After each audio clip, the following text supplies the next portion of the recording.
अस्सलाम वालेकुम। मेरा नाम आसम अली तैरा है। ऑटोकैड में इस्तेमाल होने वाले जो डायनामिक ब्लॉक हैं उनका आज लेसन 6 है। इसमें हम सीखेंगे कि हम, जैसे कि आपको टाइटल में शो हो रहा है, अलाइनमेंट एक पैरामीटर है, इसको सीखेंगे। उसके बाद फ्लिप भी एक पैरामीटर है और फ्लिप का जो एक्शन है वो फ्लिप ही है। मतलब इसमें दो पैरामीटर हैं, अलाइनमेंट एंड फ्लिप, और एक्शन सिर्फ एक ही है, फ्लिप वाला। मैं आपको छोटा डेमो दिखा दूं कि हम इससे क्या कर सकते हैं। अलाइनमेंट की मैं एग्जांपल बाद में देता हूँ आपको, पहले आपको फ्लिप दिखाता हूँ। इसके ऊपर क्लिक करूँगा तो बेसिकली हम क्या करते हैं, जब हमारे पास इस तरह का एक सिंपल ब्लॉक हो जो किसी काम का नहीं होता, ठीक है। मोस्टली कुछ लोग होते हैं जो न्यू न्यू सीख रहते हैं, वो उनके पास ऐसी क्रेनें होती हैं, वो इसका ऐसे करके मिरर लेते हैं, कुछ चीज़ आगे रह जाती है, कुछ चीज़ पीछे रह जाती है, ठीक है। तो इसका कभी कभार यहाँ से कुछ चीज़ सेलेक्ट किए बगैर यहाँ से मिरर करते हैं तो ये थोड़ा सा लोचा हो जाता है, ठीक है। तो हमें इस चीज़ से बचने के लिए हमने पहले तो उसको बना दिया ब्लॉक, डिलीट करता हूँ। पहले ब्लॉक बना दिया, उसके बाद इसके ऊपर जाके फ्लिप लगा दिया ताकि यहाँ पे खड़ी खड़ाई क्रेन, ये उसका बेस पॉइंट है जो लाइन फ्लिप की है, ठीक है।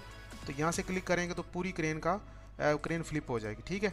इसी तरह ही मैं अब चाहता हूँ कि क्रेन की जो कार बॉडी और बूम इस साइड पे फ्लिप हो जाए। फॉर एग्जांपल मैं इसको इधर कर लेता हूँ। अब इसको भी मैं क्लिक करके फ्लिप कर लेता हूँ, फिर बूम को भी क्लिक करके फ्लिप कर लेता हूँ।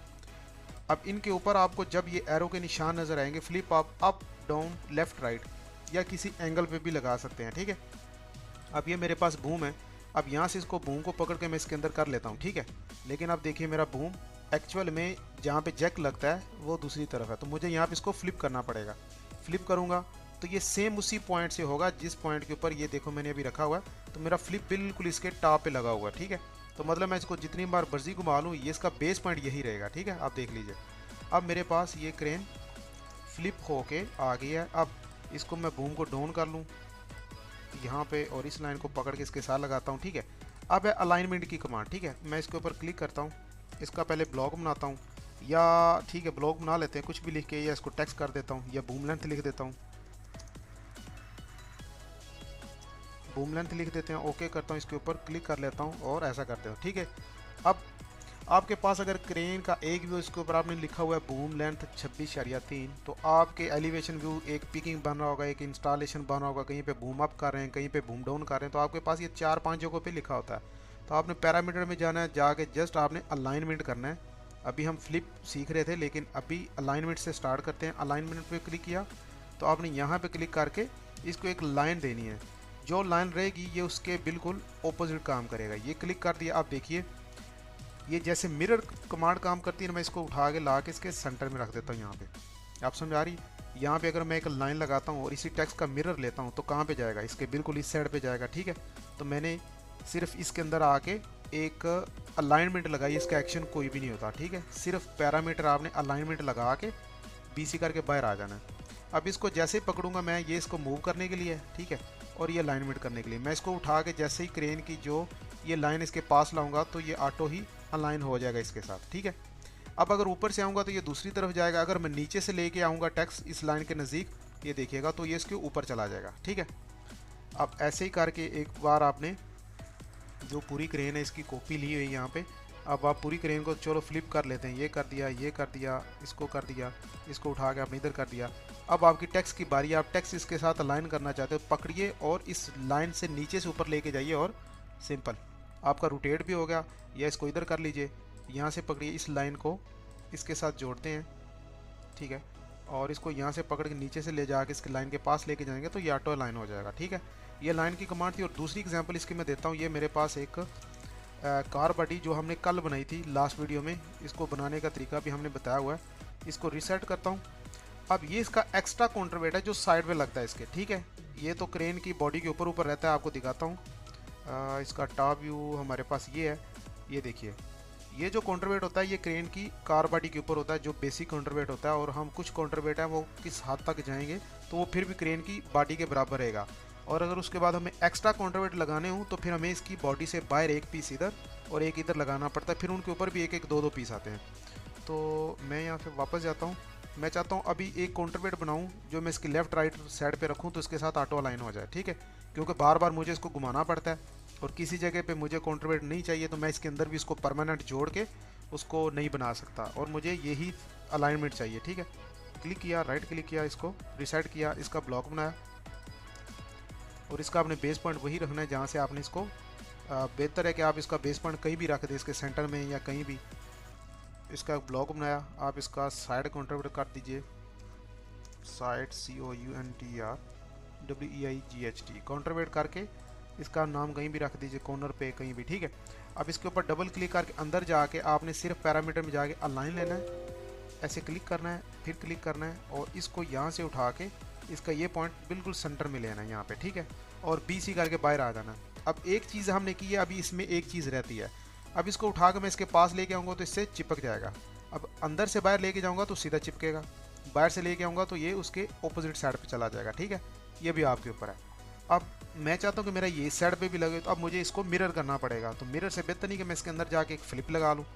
फ्लिप लगाने के लिए आपको यहाँ पे गए, पैरामीटर में फ्लिप लगाया, इसी चीज़ के ऊपर ही मुझे इसको फ्लिप लगाना है। लेकिन फ्लिप का नोड मैं यहाँ पे दे दूँगा, यहाँ पे दे दूँ या यहाँ पे दे दूँ। एक्शन में गया, फ्लिप गया, इसके ऊपर क्लिक करके सबको सिलेक्ट कर इंटर करूँगा, BC करके बाहर आ जाऊँगा, ठीक है। अब आप इसको फ्लिप करो, फ्लिप कर देते हैं इधर से, ठीक है। और फ्लिप करके वो ऑलरेडी उसी पॉइंट के ऊपर पड़ा हुआ, तो वो फ्लिप कर भी नहीं रहा उसको, ठीक है।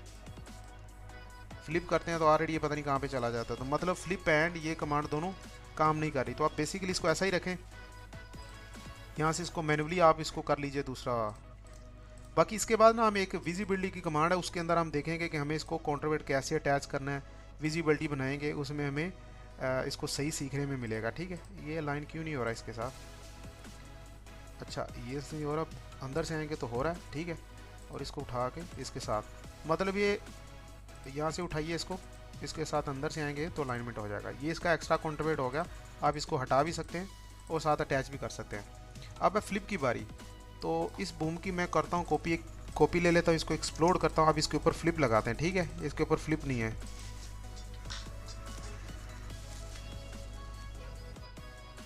तो अभी हम सबसे पहले तो इसका बनाएंगे ब्लॉक, ठीक है। मैंने इसको सेलेक्ट किया, B एंटर किया और ऐसे नहीं, कुछ भी नाम लिख लेने से बेहतर है कि बूम लिखते हैं आराम से। बूम 1 करूँगा क्योंकि मेरे पास इसमें काफ़ी बूम पड़े हुए हैं। तो कहीं से नहीं, इसके बेस पॉइंट पे क्लिक करके इसका एक मैं ब्लॉक बना लूँगा, ठीक है। अब इसके अंदर जाते हैं। सबसे पहले इसके अंदर जाके मैं आपको जो पैरामीटर है रोटेशन का वो लगा के दिखाता हूँ, ठीक है। जो हमने लास्ट वाली वीडियो में किया था, 1 2 एंड 3, ठीक है। और इसका एक्शन लेंगे, रोटेशन का क्लिक करके सब सेलेक्ट करके इंटर करेंगे। अब लगाएंगे इसके ऊपर फ्लिप लगाने से पहले आप मेक श्योर करें कि इसी पॉइंट से सीधा आपके पास एक एक्सेल लाइन होनी चाहिए। क्यों नहीं लग रही सीधी? तो लाइन की सीधी क्यों नहीं लग रही, मुझे समझ नहीं आ रही इसकी। लेकिन कोई नहीं, हम ऐसा करते हैं, एक लाइन लगाता हूँ यहाँ से सीधा। मैं इसको ऑर्थो में डाउन करके एक लाइन लगा लेता हूँ। यहाँ पे जाके मैं इसे जाके अब लेता हूँ, इसके ऊपर फ्लिप लगाता हूँ। फ्लिप मैंने ले लिया, अलाइनमेंट ऑलरेडी आपने कर लिया है। फ्लिप लेके मैं इसके ऊपर क्लिक करूँगा यहाँ पे, ठीक है। दूसरी क्लिक यहाँ पे और तीसरी BC एरिया में कर देता हूँ। तो मेरे पास एक नोड बनेगा इसको फ्लिप करने वाला। अब ये लाइन डिलीट करूँगा, नहीं तो लाइन आपको वहाँ पे खामखाश होती रहेगी, ठीक है। एक्शन में गए, यहाँ पे फ्लिप पे गए, इसके पैरामीटर पे क्लिक किया और रोटेशन और बूम सबको सिलेक्ट करके इंटर करके बाहर आ जाना। अपने BC ब्लॉक क्लोज करके बाहर आ जाना। अब देखिए, ठीक है, ये उसी पॉइंट से आपका बूम फ्लिप कर रहा है और बूम रोटेट भी हो रहा है, ठीक है। ये फ्लिप का काम है, ठीक है। अब लगाते हैं इसके ऊपर, कॉपी करके साइड पे लेता हूँ, इसको डिलीट करता हूँ, ठीक है। इसको डिलीट किया, इसको एक्सप्लोड किया, दोबारा इसका एक ब्लॉक बनाया, इसको लिखा जी कार, BOD कार बॉडी लिखते हैं। क्लिक किया इसके सेंटर से जहाँ से आपने इसको फ्लिप करना है। आपका बेस पॉइंट भी सिलेक्ट होना चाहिए, ठीक है। अब इसके अंदर जाते हैं, जाके पैरामीटर फ्लिप इसी पॉइंट से आपने एक वर्टिकल लाइन लगानी, जैसे आप एक मिरर ले रहे हैं, ठीक है। अब ये मैंने लाइन इस तरह लगाई, तो मतलब ये इसके बिल्कुल इसी लाइन पे ये घूम के दूसरी तरफ चला जाएगा। अगर मैं यहाँ पे फ्लिप की लाइन इस तरह लगा दूँ तो इससे ऊपर वाला जितना हिस्सा है वो बिल्कुल नीचे आ जाएगा और नीचे वाला हिस्सा इसी लाइन के ऊपर चला जाएगा। तो ये भी आपके ऊपर, आपने फ्लिप वर्टिकली लगाना है या हॉरिजॉन्टल। अगर मैं यहाँ पे फ्लिप की लाइन मेरे पास ये वर्टिकल है, अगर ऐसे हॉरिजॉन्टल लगाता हूँ तो ये पूरी क्रेन ऐसे फ्लिप होकर नीचे आएगी, ठीक है। मुझे ऐसे नहीं चाहिए, मुझे यहाँ से चाहिए इस तरह, ठीक है, इसके बिल्कुल इस साइड पे। तो अब एक्शन में जाते हैं, फ्लिप लेते हैं, फ्लिप लेके इस पर क्लिक किया और पूरा ऑब्जेक्ट सिलेक्ट करके इंटर कर देंगे, BC करके बाहर आएंगे तो ये आपका फ्लिप हो जाएगा, ठीक है। इसी तरह ही मैंने डबल क्लिक करके इसके ऊपर जाता हूँ, इसके ऊपर भी मैंने इसी तरह फ्लिप लगाया जो क्रेन की। ये भी देखें, आपको मैंने सिंपल ब्लॉक बना के आके इसके अंदर फ्लिप लगाया था, क्रेन की बिल्कुल सेंटर से जहाँ पे इसके ऊपर कार बॉडी का सेंटर आता है। ठीक है, BC करके बाहर आते हैं। तो आई होप आपको ये जो फ्लिप है ये और अलाइनमेंट की जो पैरामीटर हैं ये अच्छे तरीके से समझ आ गई होंगी। अब जैसे कि हमारी कंप्लीट होगी उसके बाद हम इन सब पैरामीटर और एक्शन से कुछ ऐसी चीज़ बनाएंगे, एक ही क्रेन के अंदर हम इतने सारे ऑप्शन डालेंगे कि वो देखने में हमें डायनामिक लगेगी। ठीक है, तो आज की वीडियो में इतना ही, मिलते हैं नेक्स्ट वीडियो में। अपना ख्याल रखिए, तब तक के लिए अल्लाह हाफिज़।